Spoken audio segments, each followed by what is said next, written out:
Hello friends and welcome to IFAS। मैं हूं कविता और आज मैं आपको बताने वाली हूं कि एग्जाम प्रिपरेशंस में आपको कंसिस्टेंट कैसे रहना है। फरवरी 15 को आपका एग्जाम है और अभी हो रहे हैं अक्टूबर। तो अभी तो आपके पास नवंबर, दिसंबर, जनवरी, फरवरी ऑलमोस्ट 4 महीने का टाइम है।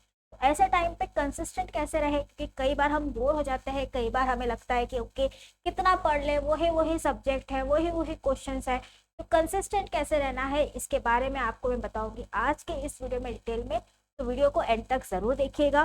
उसके पहले अगर आप चैनल पर नए हो तो जरूर सब्सक्राइब कर लीजिएगा। तो सबसे पहले यहाँ पे आपको स्टार्ट करना होगा एक रियलिस्टिक रूटीन से। ठीक है, और अपनी जो प्रोग्रेस है उसको मॉनिटर करना होगा और एक सस्टेनेबल प्रोग्रेस आपको बतानी है। मतलब आपका रूटीन ऐसा होना चाहिए कि जो अचीवेबल हो। बर्नआउट आपको नहीं करना है, क्योंकि 4 महीने अगर आपको पढ़ना है तो बर्नआउट से तो काम नहीं बनेगा। और आपको एकदम अभी सीधा सीधा 10 घंटे के लिए एम नहीं करना है कि आप 10 घंटा पढ़ाई करोगे। यहाँ पे आपको एम करना है कि आप छोटे टारगेट सेट करो, उसको आप रोज अचीव करो। तो यहाँ आपको एक टाइम और टास्क मैंने दिया है, तो आप इस टाइम और टास्क को फॉलो कर सकते हो। जहाँ सबसे पहले सुबह 7 से लेकर 9 बजे तक आपको कोर सब्जेक्ट पे जो है वो फोकस करना है।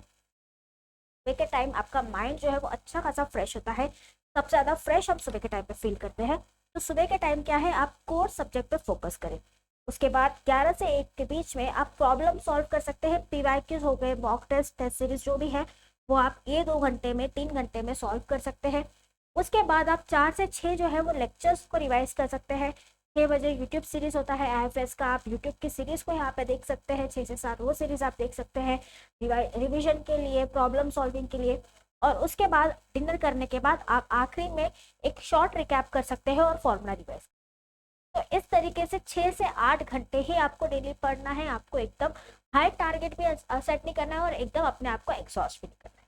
तो प्लान ऐसा बनाओ जो आप अचीव कर पाओ, वरना जोश जोश में बहुत बड़े बड़े टारगेट और बड़ा सा प्लान हम बना तो लेंगे, पर वो अचीव जब नहीं होगा तो फिर हम डिसअपॉइंट होंगे और हमारा मोटिवेशन जो है वो डाउन होगा। ऐसे छोटे छोटे टारगेट्स बनाओ जो आप अचीव कर पाओ। ओके। और उसके बाद ना ये चीजें आपको आपकी हैबिट में लानी पड़ेगी। कहते हैं कि कोई भी चीज अगर आप 7 दिन तक या 21 दिन तक कंटिन्यूसली करो तो वो आपकी हैबिट बन जाती है। तो यहाँ पे आपको ये पढ़ाई को अपनी हैबिट बनानी होगी। सबसे पहले आपको मोटिवेशन रखना है हमेशा कि आप क्यों ये एग्जाम दे रहे हो, और आपको एक सिस्टम क्रिएट करना है। ठीक है, तो जो भी आपका एक एरिया है उसको सिलेक्ट कर दो कि मैं यहीं बैठूंगा, मैं यहीं पढ़ूंगा, यही मेरी जगह है। उसको नीट एंड क्लीन रखो। वहां पे आपका फोन जो है नहीं पहुंचना चाहिए। तो जब भी आप पढ़ाई करने बैठो, जैसे कि मैंने आपको बताया, एक टाइम पे आपको 2 से 3 घंटा ही पढ़ना है, उसके ज्यादा आप कंटिन्यूस आप पढ़े। 2 घंटा मैक्स से आप पढ़े और फिर आपको ब्रेक लेने की जरूरत है। तो ये 2 घंटा आपको आपका फोन जो है सबसे पहले दूर करना है। और अगर आप फोन लेके पढ़ते हैं, फोन के थ्रू आप पढ़ाई करते हैं, तो व्हाट्सएप नोटिफिकेशंस को ऑफ कर दो, इंस्टाग्राम नोटिफिकेशंस को ऑफ कर दो, यूट्यूब नोटिफिकेशंस को ऑफ कर दो, स्नैपचैट उसकी नोटिफिकेशंस को ऑफ कर दो। तो जो भी सोशल मीडिया ऐप्स है सबकी नोटिफिकेशन आप ऑफ कर दो कि ये 2 घंटा कोई भी ट्रिंग ट्रिंग वहां ना बजे। ठीक है। उसके बाद आपको, जब आप ब्रेकफास्ट करते हो तभी आप बना लो कि अच्छा ब्रेकफास्ट होने के बाद मैं ये करने वाला हूँ। तो वो आप कर लो, या माइंड मैपिंग कर लो, आप फॉर्मूला रिवाइज कर लो। जब भी आपके पास टाइम हो आप सोचो कि आप कैसे अपने नेक्स्ट आवर्स को यूटिलाइज कर सकते हो। और अगर आप बोर हो रहे हो, अगर आप पढ़ लिया है पर आप इच्छा नहीं हो रही है, तो थोड़ा आप ब्रेक लेके यहाँ पे आप म्यूजिक सुन सकते हो, अपनों से बात कर सकते हो, फ्रेंड्स के साथ चैट कर सकते हो, या जो आपका फेवरेट स्नैक है वो आप खा सकते हो। अगर बहुत भूख लग रही है पढ़ते पढ़ते तो एक स्नैक का बॉक्स साथ में लेके बैठो, खाते खाते पढ़ाई करो, कोई दिक्कत नहीं है ना। और चैंपियंस 4.0 बैच जो है ये लास्ट बैच है IIT जैम के लिए जो लॉन्च हो चुका है। और ये बैच में आप एनरोल हो सकते हो। और इस बैच में एनरोल होने के लिए दिवाली ऑफर आपके पास अभी है कि सिर्फ 2.99 के कॉस्ट में आप इस चैंपियंस 4.0 बैच में एनरोल हो सकते हो। तो बहुत ही नॉमिनल कॉस्ट रखा गया है इस बैच का।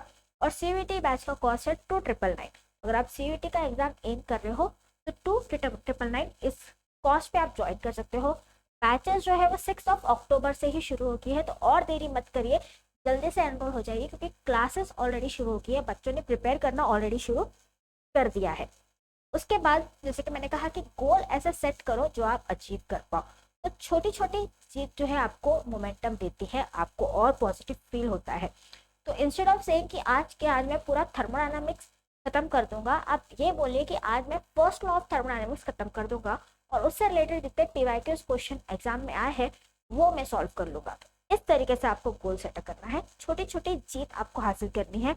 और एक बार आपको ये मोमेंटम मिल गया, उसके बाद जो है आप देखिए किस तरीके से आपकी स्पीड बढ़ती है और आपकी एक्यूरेसी बढ़ती है। ये बहुत ऑर्गेनिकली होगा, आपको इसके लिए मेहनत करने की जरूरत नहीं पड़ेगी, ठीक है। क्योंकि जब भी आपकी जो चेकलिस्ट है उसको आप खत्म करोगे तो डोपामाइन जो है वो रिलीज होगा, आपको अच्छा फील होगा, आप और एक्साइटेड फील करोगे और नेक्स्ट डे के लिए आप ज्यादा तैयार होगे।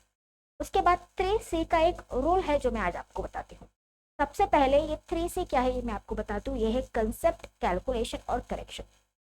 कंसेप्ट को आपको रोज रिवाइज करना है। कई बार हम बोलते हैं कि ओके मैंने ये टॉपिक पढ़ लिया, इसका ये फॉर्मूला है, हो गया, अब मैं इस चीज को फिर से नहीं देखूंगा। आपको भी पता है कि एमसीक्यू और एमएसक्यू में कितने यहाँ पे थ्योरेटिकल क्वेश्चंस आ सकते हैं जहाँ पे आप फंस सकते हो।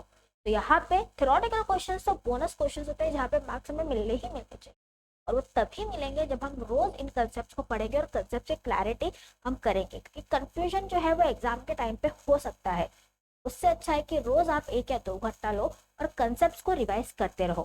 कैलकुलेशन बहुत इंपॉर्टेंट है। न्यूमेरिकल आंसर टाइप में यहाँ पे आपको 30 मार्क्स होते हैं न्यूमेरिकल आंसर टाइप में, तो यहाँ पे आपको फॉर्मूला लगा के कैलकुलेट करना है। कैलकुलेशन में गलती और यहाँ पे आपके 2 मार्क्स चले जाएंगे। नेगेटिव मार्किंग नहीं मिलेगी वो अच्छी बात है, पर 2 मार्क आप गवा दोगे ये बुरी बात है। तो 2 मार्क कब बचेंगे, जब आपके कैलकुलेशन जो है वो प्रिसाइज होंगे, एक्यूरेट होंगे। तो आपको उसकी अच्छे से प्रैक्टिस करनी है। और उसके साथ साथ जो भी आप मिस्टेक्स कर रहे हो, हर बार कोई मिस्टेक रहती है जो हम अननोइंगली हर बार कर देते हैं, हमें लगता है कि ओके लास्ट टाइम की थी इस टाइम नहीं करूंगा, पर इस टाइम भी सेम मिस्टेक हमसे हो जाए। करना क्या है कि अपनी जो मिस्टेक्स है उनको रेक्टिफाई करते जाना है। रिमेंबर, कंसेप्ट, कैलकुलेशन, करेक्शन, इन 3 चीजों पे आपको फोकस करना है। और थ्योरी और प्रैक्टिकल के बीच में या थ्योरी और प्रॉब्लम्स के बीच में आपको एक अच्छा बैलेंस जो है वो बनाना पड़ेगा एग्जाम में हाई रैंक स्कोर करने के लिए। अब बात कर लेते हैं चैंपियंस 4.0 बैच के कुछ फीचर्स की। तो ये बैच जो है ये एक लाइव इंटरेक्टिव बैच है, और इस बैच के साथ आपको एक प्लानर भी दिया जाएगा, बैच प्लानर भी आपको मिल जाएगा। सारा सिलेबस जो है इस बैच में कवर होगा, और एक रिकॉर्डेड कोर्स भी जो है आपको इस लाइव बैच के साथ फ्री में मिल जाता है। उसके साथ साथ टीचर्स के सारे नोट्स, हैंडआउट्स आपको मिल जाएंगे, वीकली यूनिट टेस्ट आपको मिल जाएंगे, डाउट क्लैरिफिकेशन आपका हो जाएगा, और स्ट्रैटेजी वीडियोस भी आपको मिल जाएंगे।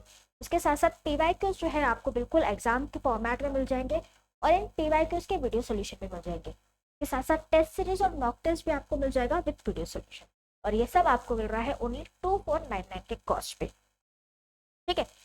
अब बात कर लेते हैं कि प्रोग्रेस को हम कैसे ट्रैक करें। तो अपनी ग्रोथ को विजुअलाइज करना है आपको। इसके लिए आप क्या कर सकते हो, आप एक नोटबुक की, आजकल सब लोग को मोबाइल में भी गूगल शीट्स बनाते आता है, एक्सेल शीट्स बनाते आता है, तो आप वो बना सकते हो। यहाँ पे आप नोट डाउन करो कि आपने कितने घंटे पढ़ाई की है, कौन से टॉपिक कवर किए हैं, मॉक टेस्ट के स्कोर क्या है, और वीक टॉपिक्स आपके क्या है। तो डेली सोने के पहले 10 मिनट में आप ये चार्ट फिल कर लो, मंडे टू सैटरडे का, और संडे को आप देखो कि आपने क्या प्रोग्रेस की है। अगर ग्राफ ऊपर जा रहा है तो वेरी गुड, बहुत अच्छी बात है, पर अगर ग्राफ डाउन हो रहा है इसका मतलब आपको और मेहनत करने की जरूरत है। तो यहाँ पे अपने प्रोग्रेस को जरूर ट्रैक करिए। और आपको यहाँ पे प्लॉटिंग के आजकल बहुत ऑप्शन है, सीधा एक बटन आती है वो आप यूज करके प्लॉट कर लीजिए, और देखिए कि आपकी प्रोग्रेस जो है वो किस तरीके से है। जितनी अच्छी आपकी प्रोग्रेस होगी उतना ज्यादा आप मोटिवेटेड फील करोगे, उतनी पॉजिटिव एनर्जी जो है आपको फील होगी।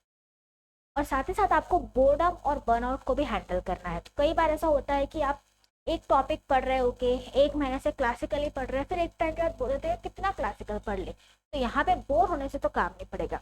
तो अगर आपको चाहिए तो आप हर 7 से 10 दिन में एक रेस्ट डे रख सकते हैं, जिस दिन आप सिर्फ 1 या 2 घंटा पढ़ो और बाकी दिन आप आराम करें, चिल करें, फ्रेंड्स के साथ बाहर जाए, मूवी देखना है मूवी देखिए। और या तो आप सब्जेक्ट्स पे स्विच कर सकते हो। सपोज आप 5 दिन से क्वांटम मैकेनिक्स पढ़ रहे हो, अब क्वांटम मैकेनिक्स पढ़ पढ़ के आप थक गए हो, अब आपको इच्छा नहीं हो रही है कि आपको और एक क्वांटम मैकेनिक्स का टॉपिक पढ़ना है, तो ऐसे टाइम पे आप सब्जेक्ट स्विच कर सकते हो और इलेक्ट्रॉनिक्स का सब्जेक्ट आप पढ़ सकते हो। और ओकेजनली आप अपने फ्रेंड्स के साथ भी चैट कर सकते हो, आप लोग ग्रुप बना सकते हो, जिन ग्रुप्स में आप फ्रेंड्स के साथ बात कर सकते हो। जो आपको प्रॉब्लम नहीं सॉल्व हो रहे हैं वो प्रॉब्लम्स उस ग्रुप में पोस्ट कर सकते हो, डिस्कस कर सकते हो कि कैसे पढ़ाई कर रहे हैं, कितने सब्जेक्ट क्लियर हो रहे हैं। तो यहाँ पे नॉलेज इस शेयरिंग नॉलेज से आपकी नॉलेज बढ़ता है। आप अपनी नॉलेज शेयर करिए, आपके फ्रेंड्स भी अपनी नॉलेज शेयर करेंगे, कुछ प्रॉब्लम्स आप सॉल्व कर पाओगे, कुछ प्रॉब्लम्स वो सॉल्व कर पाएंगे और इस तरीके से आपकी भी कंप्लीट ग्रोथ होगी और इसका फायदा आपके फ्रेंड्स को भी मिलेगा। ऑलराइट, इस तरीके से बोर्डम को आपको हैंडल करना है। और आप देख सकते हो IFS के रिजल्ट 2025 के टॉप 10 में से टॉप 6 स्टूडेंट्स जो है वो IFS के थे, उनके AIRs भी यहाँ पे मेंशन है और साथ ही साथ 1000 प्लस बच्चों ने जो है IIT जैब का एग्जाम क्रैक किया है। तो आप भी ये सब कर सकते हो और आपकी मदद करने के लिए IFS आपको फ्री में सारे PYQs प्रोवाइड करता है। PYQs के लिए IFS आपसे कोई चार्ज नहीं लेता है और PYQs आपको बिल्कुल एग्जाम फॉर्मेट में मिल जाते हैं, जहां आप एग्जाम के तौर पे आपका PYQ सॉल्व कर सकते हो। इसके साथ साथ आपको प्रैक्टिस क्वेश्चन भी मिल जाते हैं, पेपर एनालिसिस मिल जाता है और एग्जाम का कट ऑफ, ये सब आपको मिल रहा है बिल्कुल फ्री में। आपको कुछ भी पे नहीं करना है, सिर्फ IFS का ऐप इंस्टॉल करना है, अपने एग्जाम को सिलेक्ट कर लेना है और यहाँ पे आपको रजिस्टर कर लेना है ऐप पे और फिर ये चीज़ें आप फ्री में ले सकते हो। इसके अलावा टेस्ट भी आपको अभी फ्री में मिल रहे हैं। कल मैंने अनाउंसमेंट वीडियो बनाया था, जाके चैनल पे चेकआउट कर लेना, आपको पता चल जाएगा कि 14 फ्री टेस्ट आपको कहाँ से लेने हैं। तो that's it from my side, best of luck for your exam. अगर आपको वीडियो पसंद आया है, मेरे टिप्स आपके यूजफुल लगते हैं तो चैनल को लाइक ज़रूर करना और नए हो तो चैनल पे सब्सक्राइब ज़रूर करना और अपने व्यूज़ को कमेंट सेक्शन में ज़रूर लिखना। अगर आपको कोई भी हेल्प चाहिए, किसी भी टॉपिक पे वीडियो चाहिए तो वो भी आप कमेंट सेक्शन में पोस्ट कर सकते हो, मैं उस पर भी वीडियो ले आऊँगी। तो all the best for your exam. मैं मिलूंगी आपसे अगले वीडियो में, तब तक के लिए गुड बाय, टेक केयर।